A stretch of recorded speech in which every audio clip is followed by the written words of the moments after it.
Japan had entered the Second World War with its own ambitions, its own plans, and a belief in its destiny as a dominant power in Asia. But even as it expanded, Japanese leadership could not ignore the rise of Germany in Europe. Hitler's ascent was more than a news story. It was a model, a blueprint, and a warning all at once. The Japanese High Command studied his speeches, his strategies, and his methods of consolidating power. Germany's victories over France and the swift advances across the continent sent ripples through Tokyo, inspiring confidence that Japan could emulate certain tactics, yet forcing caution where overreach could be fatal.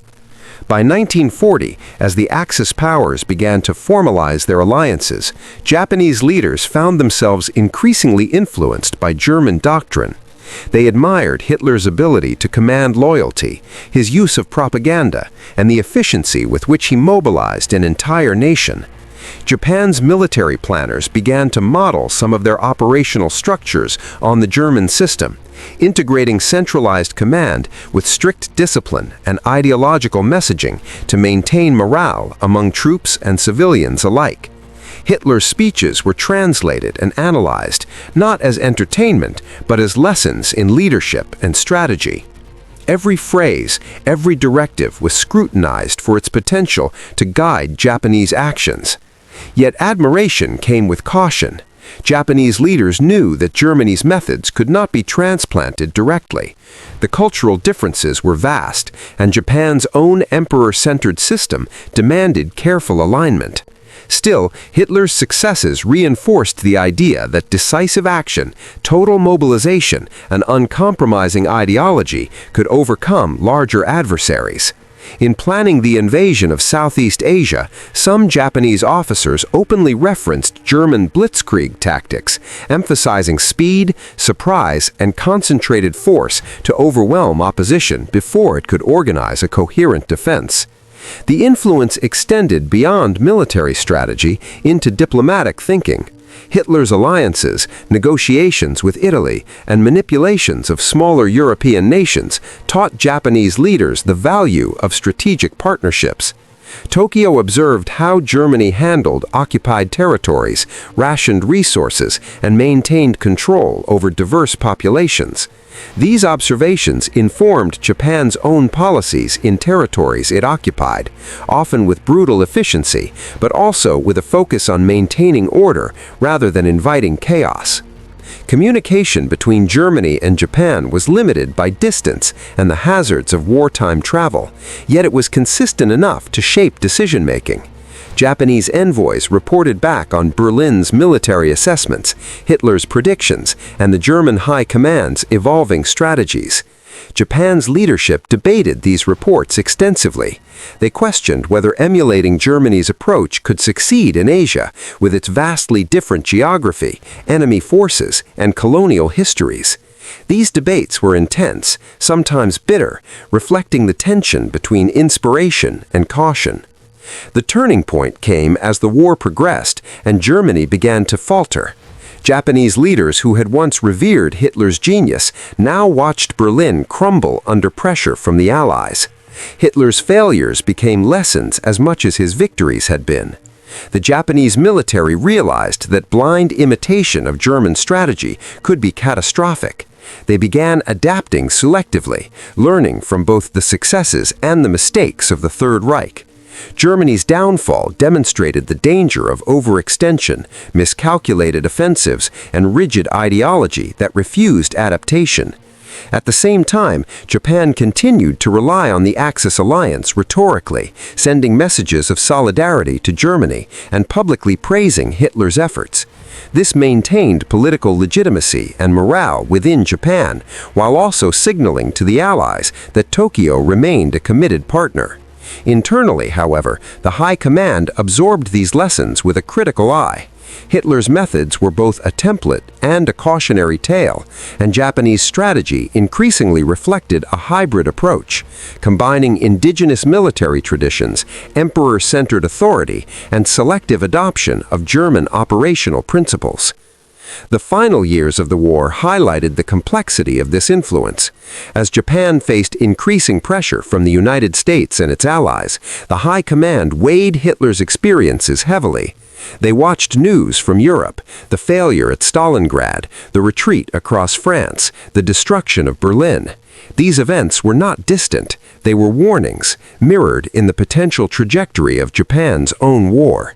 Leaders debated surrender, continuation, and tactical withdrawals, aware that every choice carried lessons Hitler had already paid for in blood. Even in Tokyo's darkest moments, Hitler's shadow lingered. Japanese strategists asked themselves how a nation could survive under relentless assault, how to maintain discipline, and how to communicate orders across far-flung territories. They considered propaganda, morale, and centralized control, remembering the German experience in both its triumphs and catastrophes. Hitler's rise and fall were not just European history, they were a mirror in which Japan saw what might be possible and what must be avoided. By the time Japan reached the point where surrender became inevitable, the influence of Hitler had transformed from inspiration into practical caution. Japanese leaders understood that decisive action without adaptability could be fatal. Germany's fate taught them that ideology alone could not win a war, and that survival sometimes required measured compromise. The emperor's eventual decision to surrender reflected a leadership that had learned from another nation's extremes, the power of unity, the dangers of hubris, and the ultimate cost of ignoring reality. The connection between Hitler and Japanese leadership was subtle but profound. It shaped strategy, morale, diplomacy, and the ultimate decisions that would define Japan's future. Hitler's rise showed what was possible through absolute control and ideology. His fall showed the limits of those same principles. Japanese leaders absorbed both lessons, consciously or unconsciously, and used them to navigate the final chapters of the Pacific War, balancing aggression with caution, ambition with survival, and ideology with pragmatism. By examining Hitler's influence on Japan, we understand not just one nation's path, but the interwoven nature of World War II's global strategies. The Axis powers were not isolated actors. Each observed, learned, and adapted from the others. Germany's example was both a guide and a warning, and Japan's leadership carried these lessons into their planning, operations, and ultimately into the decision to surrender, a decision shaped in part by the man who had dominated Europe from 1933 to 1945. Even as Japan absorbed the lessons from Germany, its leaders were forced to confront the realities of the Pacific theater. The vast distances, the logistical challenges, and the resilient Allied forces meant that any direct imitation of German strategies could be fatal. Japanese generals debated endlessly how much of Hitler's methods could be adapted and how much would crumble under the different terrain, climate, and enemy tactics. Intelligence reports from Berlin were scrutinized. Japanese officers studied maps, troop movements, and battle outcomes.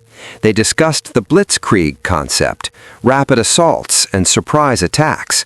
Some argued for adopting these tactics in Southeast Asia, particularly in the Philippines and Malaya, while others cautioned that geography and naval superiority of the Allies made Germany's approach partially inapplicable. Every lesson was weighed with urgency because, unlike Europe, Japan could not afford prolonged attrition. Meanwhile, Hitler's collapse in Europe cast a long shadow over Japanese planning. What had seemed like an invincible model now became a cautionary tale. Berlin's fall, the retreat from Stalingrad, and the eventual suicide of Hitler revealed the fragility of a nation that overextended itself. Japanese strategists began to realize that ideology and strict control could inspire loyalty, but they could not replace adaptive tactics and realistic assessment of enemy strength. Germany had failed, not only because of its enemies, but because of its inability to adjust to rapidly changing circumstances. This reflection influenced Japan's approach in the final stages of the war. Leaders attempted a balance, maintaining ideological unity, honoring the emperor, and sustaining public morale, while simultaneously adjusting military strategies to the reality of American naval and air superiority. Lessons from Germany guided them to avoid catastrophic overreach, yet still fueled ambitious operations like the defense of Okinawa. The High Command knew that mistakes on the scale of Germany's failures could mean total annihilation. Propaganda, too, was shaped by German influence. Japanese newspapers, radio broadcasts, and even school curriculums incorporated lessons from Germany's messaging. The importance of centralized narrative, maintaining hope even in adversity, and presenting leadership as decisive and infallible. At the same time, internal communications stressed caution, drawing directly from German mistakes where overconfidence and misinformation had contributed to collapse. The tension between outward confidence and internal pragmatism became a hallmark of Japanese wartime leadership in these final years. Even as strategic plans were debated and adjusted, Japanese leadership monitored the global reaction. The Allies' understanding of German weaknesses, their successes in Europe, and the shift in public opinion all became part of Tokyo's calculus. Hitler's influence was paradoxical, inspiring confidence, teaching practical military tactics, and simultaneously serving as a warning about overextension and hubris. For Japanese leaders, Germany's story was not distant history. It was a live case study unfolding in real time, shaping every decision. By 1945, the cumulative lessons of Hitler's rise and fall were deeply embedded in Japanese decision-making. The approach to surrender, the prioritization of civilian safety, the management of occupied territories, and even the handling of internal dissent reflected a leadership that had learned from another nation's extremes. Hitler's model had provided structure and inspiration, but his failures had provided wisdom, creating a dual lens through which Japanese leaders could navigate the end of the war. The final months before surrender were tense. Japanese commanders deliberated over counterattacks, potential alliances, and defensive strategies. Every choice carried weight. Every plan risked irreversible consequences. The German example reminded them that indecision or misjudgment could lead not just to defeat, but to complete devastation. Hitler's shadow loomed over Tokyo, not as a dictator to be copied blindly, but as a historical figure whose mistakes and victories had immediate relevance. Even after the atomic bombings, Japanese leadership did not act impulsively. The careful observation of Germany's history encouraged measured, calculated responses. The decision to surrender was not sudden. It was a process shaped by observation, analysis, and an understanding of global consequences. Hitler's influence, paradoxically, had helped Japan avoid some of the catastrophic mistakes Germany had made, guiding leaders toward survival while maintaining dignity and continuity under the emperor's authority. In retrospect, the influence of Hitler on Japanese leadership illustrates the complexity of global wartime learning. Ideology, strategy, and propaganda traveled beyond borders, shaping nations in indirect yet profound ways. Japan's High Command synthesized lessons from Germany with local cultural, political, and military realities, creating a unique wartime approach that balanced aggression, caution, and pragmatism. Hitler's impact was not limited to admiration or imitation. It was a multi-dimensional influence, informing strategy, morale, diplomacy, and ultimately the timing and nature of surrender. Even after the surrender, Japanese leaders continued to reflect on the lessons learned from Germany's rise and fall. They studied how Hitler's centralization of power, his ideological rigidity, and his military overreach had led to ultimate collapse. These reflections were not merely academic. They shaped Japan's approach to reconstruction, governance, and the preservation of the emperor's authority. While Germany faced occupation and division, Japan sought to maintain continuity, applying the cautionary lessons learned from Hitler to avoid the mistakes that had left Germany fragmented and humiliated. The influence also extended to military doctrine and training in the post-war period. Japanese officers, some of whom had witnessed the last stages of the Pacific War firsthand, analyzed German strategies and failures to understand the limits of total mobilization, the risks of overconfidence, and the importance of adaptability. Hitler's experience became a case study in military academies, emphasizing that while strong leadership could inspire, inflexibility could destroy nations. At the societal level, the German example reinforced the value of measured propaganda and ideological messaging. Japan recognized that excessive reliance on ideology to enforce compliance could backfire, a lesson painfully evident in Germany's collapse. Leaders sought to balance national unity with pragmatic governance, learning that a population's loyalty could not be assumed purely through fear or indoctrination. The nuances of Hitler's successes and failures offered a complex template for building a resilient post-war nation. Even in diplomacy, the shadow of Hitler's actions remained. Japanese foreign policy planners understood that overextension in pursuit of ideological or territorial ambition could isolate a nation and provoke overwhelming retaliation. They saw how Germany's alliances had ultimately failed to prevent defeat, teaching Japan to navigate international relations with caution, foresight, and respect for the changing balance of power. Ultimately, the influence of Hitler on Japanese leadership was multifaceted. It inspired operational ideas, highlighted strategic risks, and offered profound lessons in governance and leadership. Japan's decision-making in the closing years of the war and during the immediate post-war period reflects a careful study of Germany's trajectory, demonstrating that even across continents and cultures, the rise and fall of a single leader could shape the policies, choices, and survival of another nation. This extended reflection underscores the interconnectedness of World War II events. Hitler's impact was not confined to Europe. It rippled across Asia, shaping Japanese strategy, caution, and eventual decisions.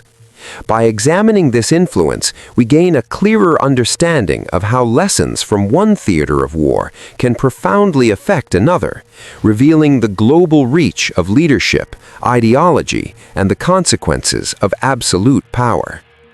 In the end, the story of Hitler's influence on Japan is a narrative of inspiration tempered by caution. It is a reminder that the rise and fall of a leader is not confined within borders. It can guide, warn, and shape the course of distant nations. For historians and strategists alike, this case exemplifies the power of observation, the weight of consequences, and the intricate web of decisions that defined the closing chapters of World War II. As Japan moved into the post-war era, the lessons from Hitler's Germany continued to resonate within military and political circles. Officers who had once admired the rapid rise in organizational efficiency of the Third Reich now reflected critically on the catastrophic mistakes that had led to Germany's downfall. Every aspect of Hitler's leadership, from strategic brilliance to ideological rigidity, became a point of study, influencing the way Japanese leaders approached governance, reconstruction, and national defense. One key realization was that centralization of power, while effective for quick decision-making during wartime, carried immense risk if over-relied upon. Hitler's tight control allowed for swift actions, but it also created blind spots, a lack of alternative perspectives, and a brittle system that could collapse when the leader failed. Japanese leaders took note, seeking to retain strong leadership while encouraging more deliberation and adaptability among advisors. The influence extended beyond strategy and politics into culture and public morale. Japan's high command understood that sustaining a nation through ideological unity required careful balance. Hitler's Germany had demonstrated that extreme propaganda could rally a population temporarily, but it could also alienate citizens when reality diverged from the narrative. Japan absorbed this lesson, using messaging to inspire but avoiding the pitfalls that had led to unrest and disillusionment in Germany. Diplomatically, Japan re-evaluated its global position through the lens of Germany's experience. Hitler's alliances, successes and failures offered cautionary tales for Japanese planners. Expansionist ambitions, if not carefully calculated, could lead to isolation and devastating retaliation. By studying Germany's mistakes, Japan aimed to rebuild national strength while avoiding the overreach that had doomed Hitler's Reich. In military doctrine, the shadow of German tactics remained present.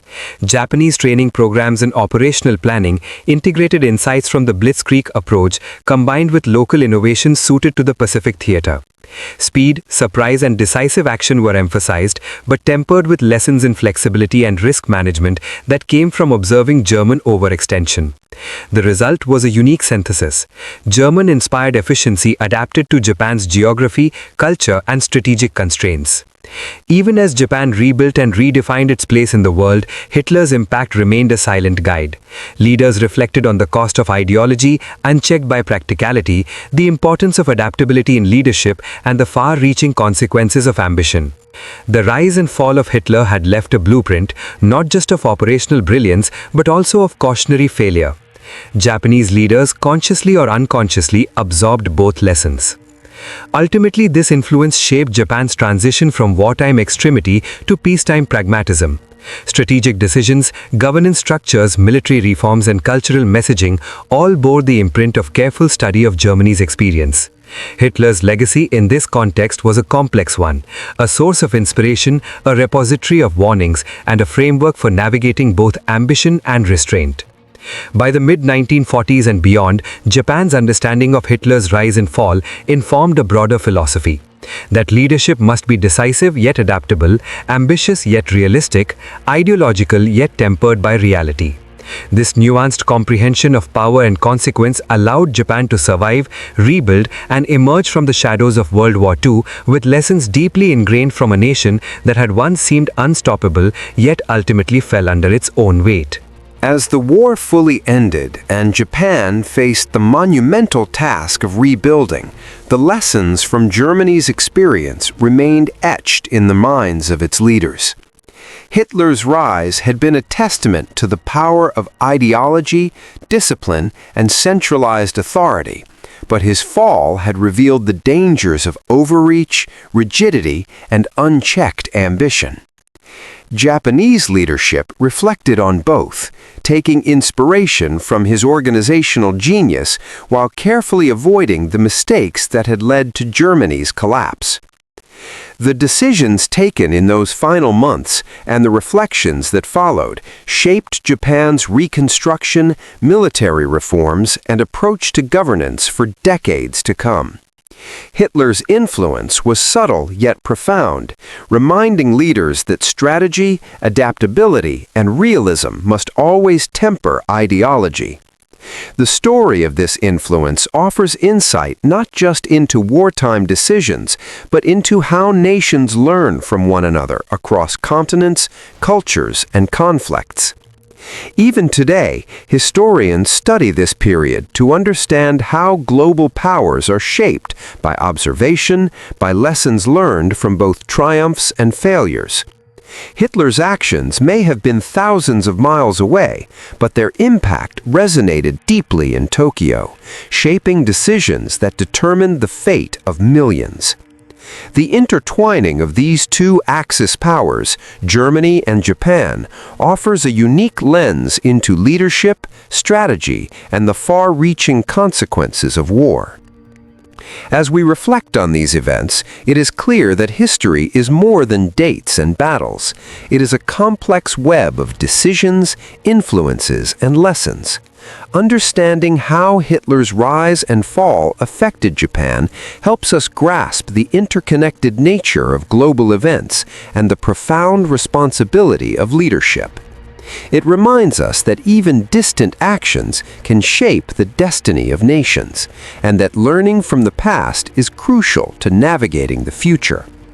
If you found this exploration of history insightful and want to dive deeper into stories from World War II, remember to hit the subscribe button. By subscribing, you'll stay updated on more long-form historical documentaries, untold stories, and deep analyses that bring the past to life. Don't miss out on discovering how history shaped our modern world, one story at a time.